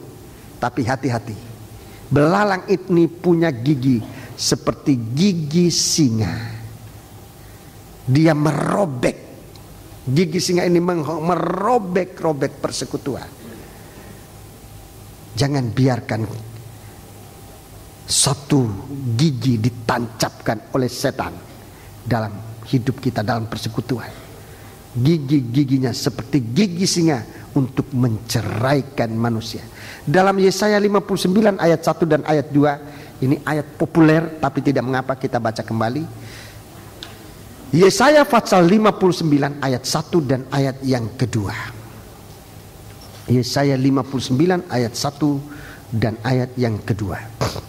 Sesungguhnya tangan Tuhan tidak kurang panjang untuk menyelamatkan. Terus. Dan pendengarannya tidak kurang tajam untuk mendengar. Terus. Tetapi yang merupakan pemisah antara kamu dan Allahmu ialah segala kejahatanmu. Segala kejahatan. Ini gigi singa. Ini gigi singa. Kejahatan. Ini gigi singa. Terus. Dan yang membuat dia menyembunyikan diri terhadap kamu sehingga ia tidak mendengar ialah segala dosamu. Iya, jadi ini yang memisahkan kita dengan Tuhan. Ini yang memisahkan kita satu dengan yang lain, dosa. Sudah, dosa itu bagaikan gigi singa yang mencerai-beraikan, menceraikan suami dari istri. Itu giginya singa. Menceraikan orang tua dari anaknya, itu giginya singa ini. Mencerai-beraikan. Yang menceraikan gereja Tuhan, itu gigi singa. Sebab gigi ini dibiarkan tertancap di dalam gereja Tuhan. Ada fitnaan, ada iri hati, ada kepahitan hati. Kalau itu ada, tidak mungkin terjadi suatu persekutuan. Sebab persekutuan ini tidak bisa dijamin oleh peraturan-peraturan organisasi manusia manapun juga. Yang dapat mengorganisir kita hanyalah kasih Allah, hanyalah firman Allah, hanyalah Roh Kudus. Itu yang membuat kita satu. Kalau tidak, gigi yang bagaikan gigi singa ini. Kemudian dada mereka sama seperti baju sirah. Dada mereka bagaikan baju sirah. Ini punya kekebalan. Punya kekebalan. Nggak tahu malu.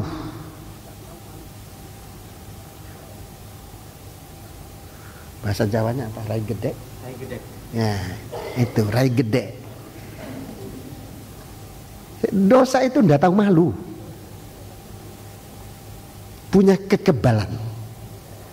Dibikin-bikin malu tetap aja nggak tahu malu. Itu dosa. Lebih berbuat dosa, lebih orang sudah punya malu. Makin hari orang berbuat dosa itu bukannya malu, malah gagah, merasa gagah. Bisa nipu orang, rasa gagah. Bisa merampok, rasa hebat. Bisa mukul orang, rasa hebat. Punya kekebalan, punya baju sirah, tidak ada rasa malu. Seharusnya manusia berbuat dosa itu malu. Malu kepada sesama, malu kepada Tuhan nomor satu. Tapi manusia di akhir zaman nanti berbuat dosa, tidak ada rasa malu sama Tuhan, tidak ada rasa takut sama Tuhan. Berbuat dosa sudah menjadi suatu kebiasaan, bagaikan baju sirah, bagaikan baju yang tahan pedang, tahan parang, tahan peluru. Baca terus. Dan maafkan, belum selesai. Dan bunyi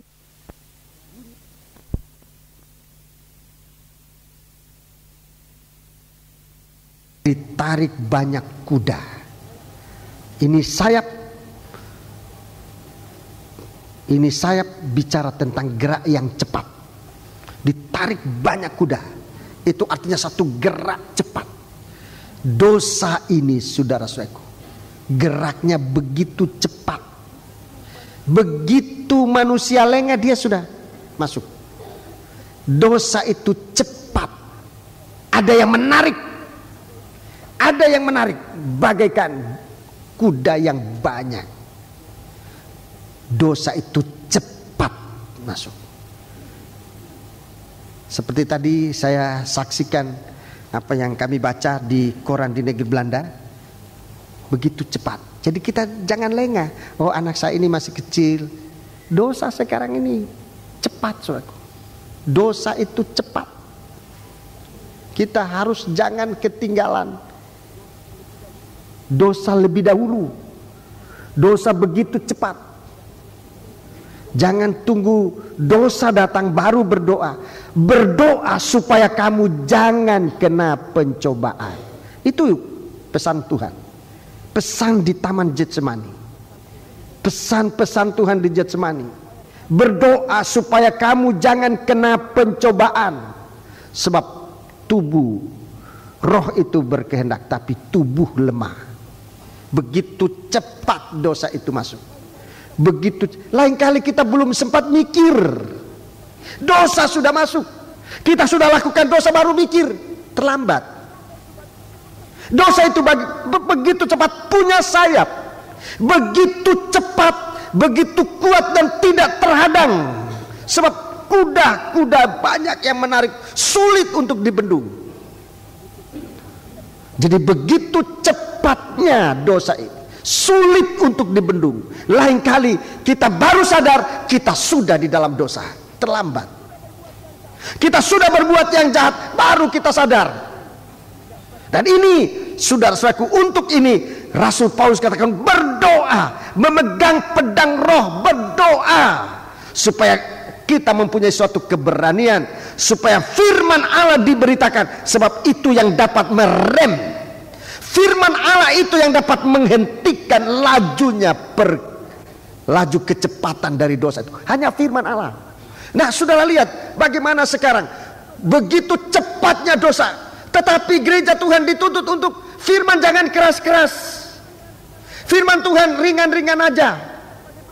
Saudara lihat bagaimana dahsyatnya keadaan. Bagaimana dosa begitu cepat bekerja. Sementara di dalam gereja Tuhan ada suara ini. Firman Tuhan jangan lama-lama, yang jangan keras-keras. Apa yang dapat menghentikan laju kecepatan dari dosa yang punya sayap, yang ditarik oleh begitu banyak kuda? Apa yang bisa menghalangi laju percepatan dosa ini kalau bukan firman? Sebab itu rekan hamba Tuhan, beritakan firman. Kata Rasul Paulus, baik atau tidak baik waktunya, nyatakan salahnya orang, nyatakan ini. Itu yang menghentikan dosa itu. Tegur, itu yang menghentikan dosa. Nasihati, itu yang membelokkan manusia dari dosa kembali kepada Allah. Nasihati, tetapi dengan pengajaran dan dengan kesabaran. Itu dalam 2 Timotius 4 ayat 2. Jadi saudaraku, kita harus sudah berada pada firman Allah. Sebab dosa ini begitu cepat. Jangan tunggu hancur, tapi biar kita waspada dalam doa, dalam penyembahan kita kepada Allah.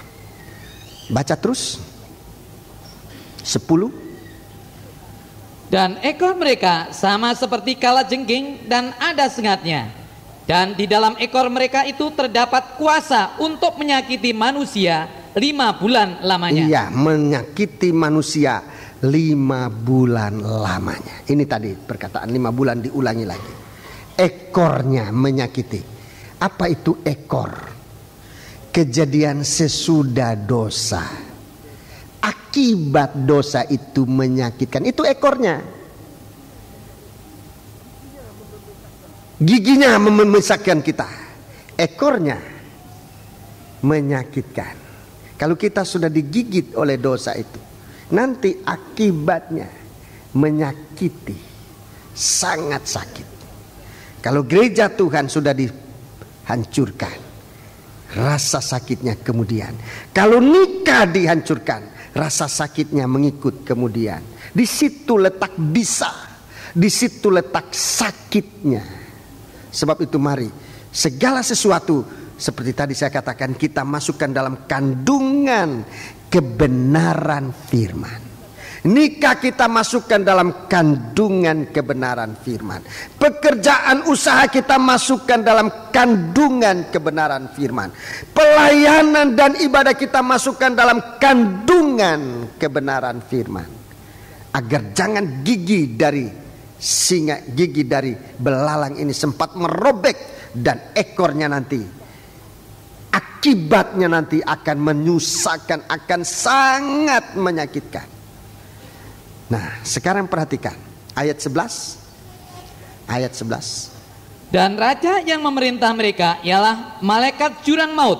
Namanya dalam bahasa Ibrani ialah Abaddon, dan dalam bahasa Yunani ialah Apollyon. Ya, jadi ada komandannya, ada yang mengaturnya, ada yang menyetir, ada yang mengarahkan, ada yang mengomandoi. Saudaraku, dosa ini ada malaikatnya. Setiap dosa itu punya komandan, punya malaikat, punya pemimpinnya, Abaddon atau Apollyon. Ini roh-roh yang najis, roh-roh jahat. Segala dosa itu punya roh. Zina itu punya roh. Saudaraku, kalau zina itu sudah dikomando oleh roh, sulit manusia itu terlepas. Sebab zina itu bukan hanya perbuatan. Zina itu punya roh zina. Mencuri itu punya roh. Segala dosa punya roh. Dosa ini harus dihapuskan oleh kuasa darah Yesus. Hanya kalau kita ada hubungan dengan Tuhan, kita bebas. Jadi setiap dosa punya roh, punya Apollyon, punya Abaddon, pemimpin, malaikat jurang maut. Dia yang membawa manusia dalam perbuatan. Jadi dosa itu bukan sekedar perbuatan. Dosa itu kalau sudah dikuasai oleh rohnya, manusia tidak terlepas. Kalau sudah dikuasai oleh roh itu, manusia tidak mungkin terlepas. Hanya oleh kemurahan Tuhan manusia bisa terlepas dari dalamnya. Sebab itu mari kita hidup dalam kasih Allah. Di sini setan itu, dosa itu tidak masuk. Di dalam kerajaan Allah, Wahyu pasal yang ke-20, 21, di sana katakan dalam kerajaan Allah segala yang jahat itu tidak bisa masuk. Sebab itu biar kita memuliakan Allah. Wahyu 21 lebih dijelaskan bahwa di dalam kerajaan Allah tidak ada dosa bisa masuk. Diulangi kembali dalam Wahyu pasal 22. Tidak ada segala yang najis masuk di dalam daerah kerajaan Allah. Apa itu kerajaan Allah? Daerah kebenaran firman. Daerah kesucian Allah. Di dalam rohnya yang suci. Di daerah kasihnya Allah. Itulah seluruh kerajaan Allah. Tabernakel. Mulai dari halaman, daerah kebenaran. Ruangan suci, daerah kesucian, sampai di dalam ruangan maha suci. Kalau kita berada di dalamnya, memang kita sekarang belum masuk surga, tetapi suasana surga, itulah kebenaran dan kesucian, kita sudah bisa alami. Di sana kita terpelihara. Dan dalam 1 Yohanes pasal 5 katakan, setan tidak bisa menjamah kita, sebab rumah Allah itu dipagari oleh Tuhan dengan pagar yang berwarna putih, yang tidak bisa diliwati oleh kuasa-kuasa setan. Puji Tuhan. Sebab itu mari kita perhatikan dalam kitab Wahyu ini, masih nanti akan dilanjutkan pada ayat dan fatsal-fatsal berikutnya. Setialah ikuti, dan kita melihat sampai pada malam hari ini bagaimana Tuhan membukakan segala bentuk dosa dan segala aktivitas, kegiatan, tipu daya setan untuk menjatuhkan manusia.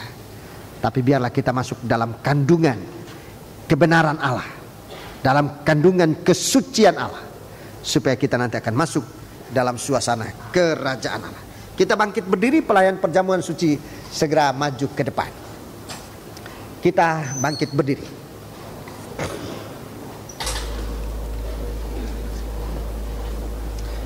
Pemain musik kita melakukan nyanyian Kasih dari Surga. memenuhi tempat ini. 201. Nyanyian rohani 201 kita lakukan.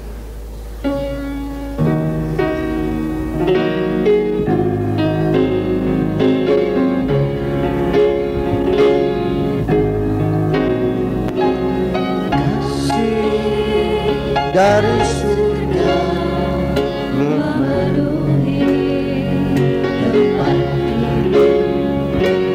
kasih dari Bapa surgawi, kasih dari Yesus mengalir hati.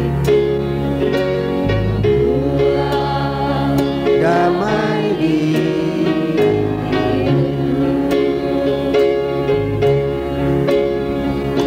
mengalir kasih dari tempat tinggi, mengalir kasih dari tatala Bapa,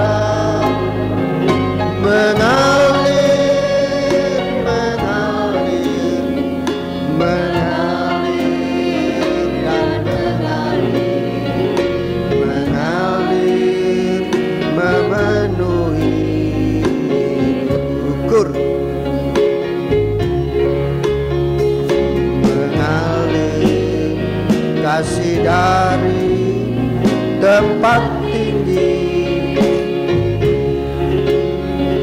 mengalir kasih dari tatala Bapa, mengalir, mengalir, mengalir dan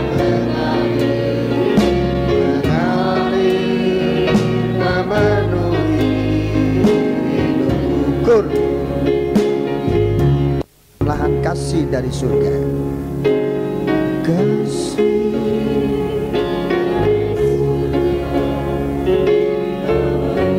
Haleluya.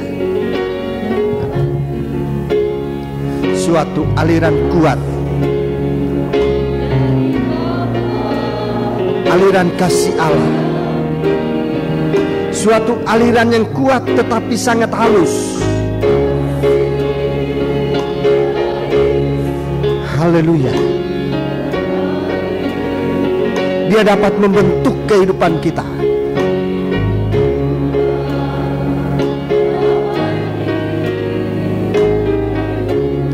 Haleluya.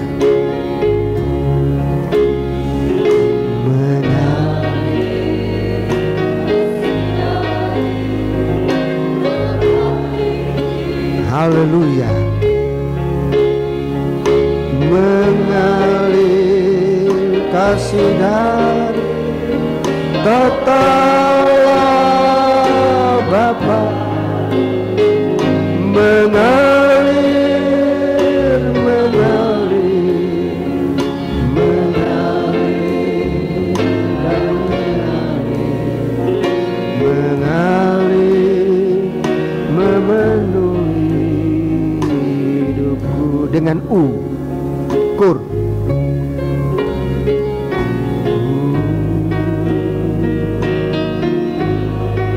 Jika saudara merasakan aliran kasih Allah, saudara boleh menyembah Allah. Begitu saudara merasakan kasih ini menyentuh hatimu, sembahlah Dia. Haleluya, haleluya, haleluya. Jangan sampai dosa menyentuh kita mendahului kasih Allah. Haleluya. Dengan sambil menyembah Allah. Haleluya, haleluya, haleluya, haleluya.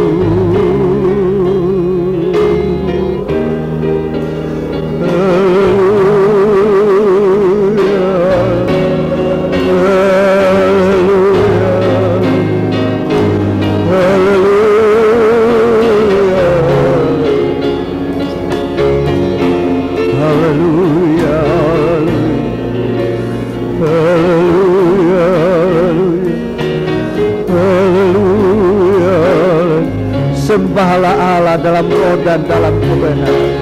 Haleluya, haleluya, haleluya, haleluya, haleluya, haleluya, haleluya, haleluya, haleluya, haleluya, haleluya, haleluya, haleluya. Di hadapan hadirat-Mu, haleluya, kami menghadapkan diri kami untuk dibela, untuk dipelihara oleh Engkau Tuhan. Haleluya, haleluya, haleluya, haleluya, haleluya, haleluya,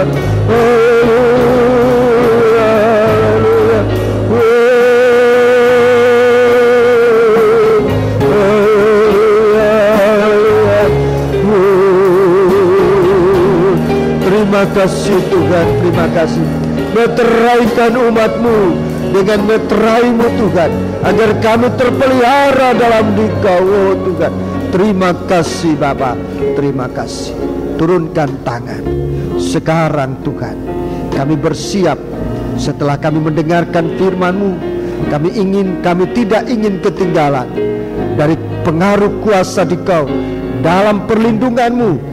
Kami akan sekarang mengambil tubuh dan darah-Mu untuk menjadi tubuh dan darah di dalam kami, mendarah daging dalam kehidupan kami, supaya firman ini jangan kami lupakan, tapi kami ingat dalam kehidupan kami, yang dapat memelihara kami menangkis segala jahatnya kuasa-kuasa yang akan datang.